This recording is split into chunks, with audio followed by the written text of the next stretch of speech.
Have you ever been laughed at and still forced yourself to laugh back while your stomach was twisting?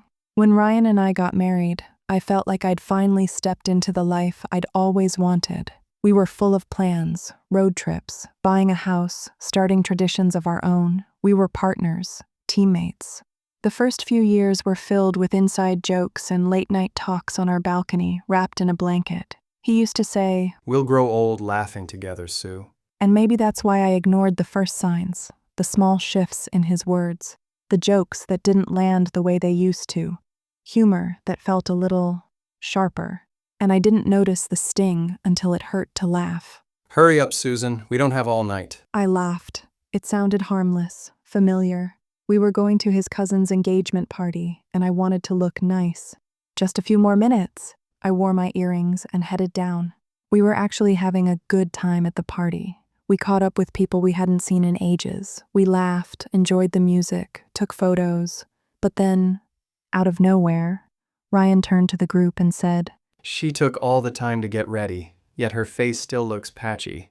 I felt heat in my cheeks. I pushed out a small fake laugh. I felt my throat tighten. I blinked fast so the tears wouldn't fall, and right when my eyes began to well up, "Oh, come on. Can't you take a joke?" "I'm just kidding. You're being so sensitive." a few days later, one evening I came home completely drained from work. All I wanted was to sit beside Ryan, breathe for a moment, and share my day with him. Just hear him say, "I'm here," and maybe feel a little comfort, a little understanding. "Ryan, I had such a tough day. I just need..." Ladies and gentlemen, presenting tonight's emotional episode, Lights, Camera, Susan. His words sliced through the little strength I had left. It felt rehearsed, like he'd been waiting to say it. He made my vulnerability feel like an inconvenience, like my feelings were a show he'd already grown tired of. "Why would you say that, Ryan? I was just trying to talk to you. I wanted to share my day with you. You cut me off before I even finished a sentence." Come on, Susan. I was just joking, okay? You don't have to take everything so seriously. A few days later, we had some friends over at our place, and I was at the dining table sending a quick work email. Ugh, I sent the email without the document. Oh, wow. Really? Well, I guess organization was never your strong point. Maybe next time write yourself a reminder. Attach the document. It was just a small attachment mistake, yet somehow I ended up feeling so stupid.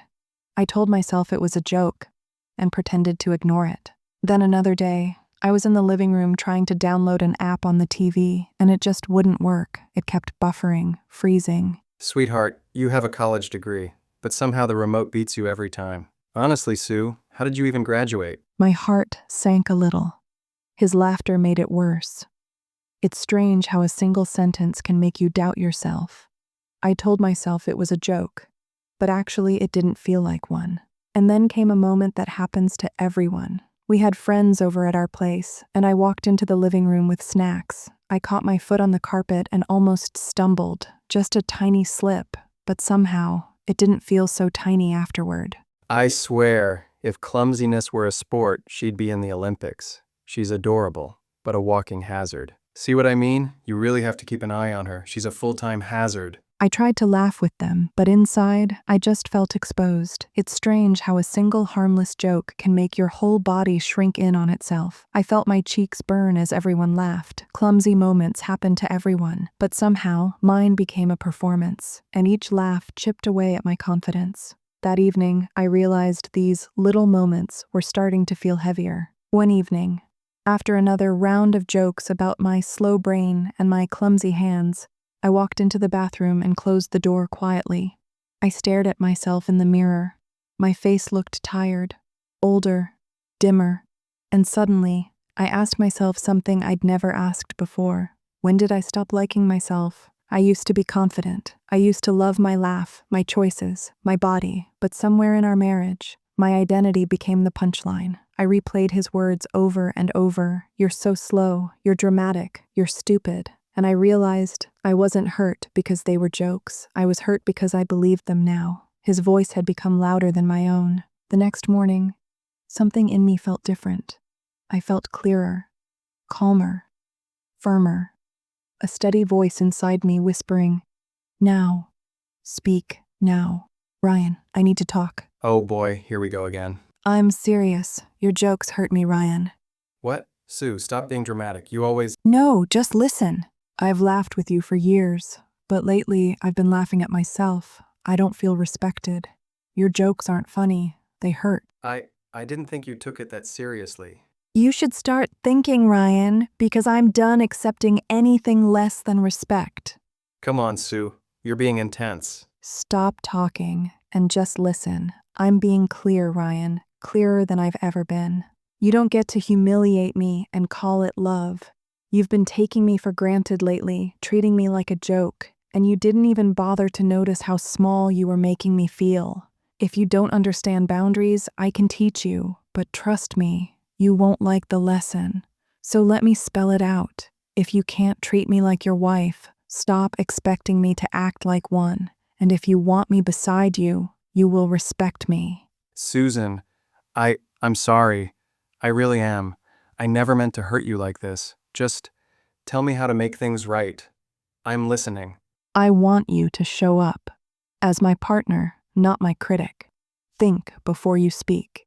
Treat me with the same respect you expect from me every single day.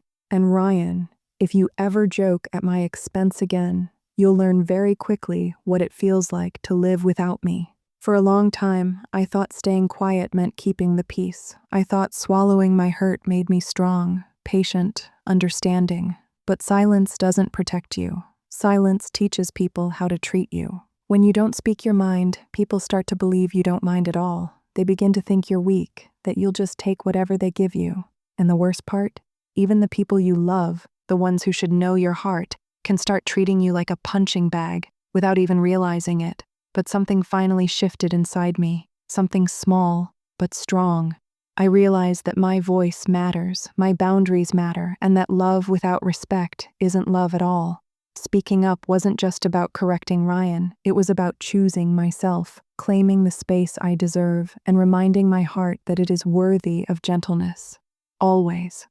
And maybe that was the lesson I needed most, that protecting your peace isn't rude, it's necessary. In every relationship, love may be the spark, but respect is the structure that holds everything together. Without respect, even the sweetest words become hollow, and even the strongest bonds begin to crack. So if Susan's story felt familiar, please hear this. Your feelings matter. Your boundaries matter. You matter. Remember, love may start the story, but respect is what keeps it alive. If any part of this touched something inside you, share your experience below. Your voice might be the reminder someone else needs to hear today. And if you know a friend, a sister, a colleague, someone who keeps laughing off the pain just to keep the peace, please share this video with them. Healing travels farther when we pass it on. And for more real, human stories like this, more gentle reflections about love, growth, and self-worth, don't forget to subscribe to the Heartfelt Reflections.